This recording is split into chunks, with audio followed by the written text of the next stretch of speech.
అందరికీ తెలుసు అనంతపురం జిల్లా అనేది కేవలం కరువు ప్రాంతము అని ఒక ముద్ర వేసి ఇక్కడ హంద్రీనివా లాంటి ప్రాజెక్టులను పూర్తి చేయకుండా అనేక రకాలుగా అభివృద్ధి చేయడానికి అవకాశాలు ఉన్నప్పటికీ కూడా వాటన్నింటినీ కూడా విస్మరించి ఈరోజు జిల్లాకు సంబంధించిన ఏ ఒక్క సమస్య తీర్చడంలో ప్రజాప్రతినిధులు విఫలమయ్యారు.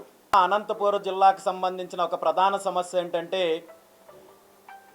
జిల్లాతో పాటు చుట్టుపక్కల ప్రాంతాల్లో అనేక రకాలుగా పేదలకు సేవ చేస్తున్న ఆర్డిటి సంస్థ ఏదైతే ఉందో ఈ సంస్థ ద్వారా వైద్య సేవలు విద్యా సేవలతో పాటు గ్రామీణ ప్రాంతాల్లో తాగునీటి సేవలతో పాటు అనేక సేవా కార్యక్రమాలు చేస్తున్న ఆర్డిటి సంస్థ యొక్క లైసెన్స్ను పునరుద్ధరించడంలో ప్రభుత్వము ఇబ్బందులకు గురి చేస్తుంటే దీనిపైన చర్యలు తీసుకోవాల్సిన ప్రభుత్వము, దీనిపైన చొరవ తీసుకోవాల్సిన స్థానిక ప్రజాప్రతినిధులు పూర్తిగా విస్మరించి కేవలం ప్రకటనలకు మాత్రమే పరిమితమయ్యి సుమారు గత సంవత్సర రోజుల కాలం నుండి పూర్తిగా సేవలు ఇక్కడ ఆగిపోయే పరిస్థితి ఉన్నప్పటికీ కూడా ప్రజాప్రతినిధులు ఆ దిశగా ఏమాత్రం ప్రయత్నం చేయడం లేదు. గతంలో ముఖ్యమంత్రి గారి కుమారుడు నారా లోకేష్ గారు ఈ లైసెన్స్ను పునరుద్ధరించడము నేను బాధ్యత తీసుకుంటాను, నా భుజస్కంధాలపైన వేసుకుంటానని చెప్పి ప్రగల్భాలకు పలికి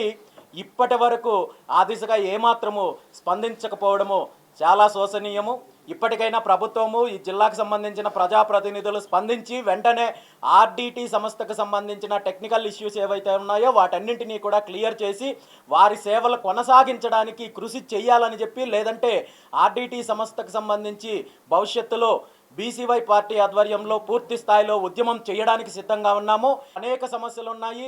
ఈ సమస్యల గురించి పట్టించుకోకుండా ప్రజాప్రతినిధులు భూదందాలు చేస్తున్నారు, అవినీతి చేస్తున్నారు. వీటిని ప్రశ్నిస్తున్న నాయకులు, బహుజనులు, దళితులు వారి కార్యాలయాలపైన యథేచ్ఛగా దాడులు చేసి భయభ్రాంతులకు గురి చేసి రౌడీయిజము, గూండాయిజం చేసే పరిస్థితి ఉంది. దీని మీద పోలీస్ డిపార్ట్మెంట్ వారు ఒక కఠినమైన చర్యలు తీసుకుంటే తప్ప భవిష్యత్తులో ఇలాంటి కార్యక్రమాలు, ఇలాంటి సంఘటనలు పునరావృతం కాకుండా ఉంటాయని చెప్పి ఈ సందర్భంగా తెలియజేస్తూ, ఏది భవిష్యత్తులో అనంతపురం జిల్లాలో బీసీవై పార్టీ ఒక బలమైన పునాదులు వేయడానికి ప్రణాళికలు సిద్ధం చేస్తున్నాము. ఖచ్చితంగా బీసీవై పార్టీ ఒక బలమైన శక్తిగా ఎదిగి ఇక్కడ జరుగుతున్న అరాచకాలపైన పోరాటం చేయడంతో పాటు అనంతపురం జిల్లాకు సంబంధించిన అభివృద్ధి విషయంలో రాజీ లేని పోరాటం చేస్తామని చెప్పి ఈ సందర్భంగా తెలియజేస్తున్నాను.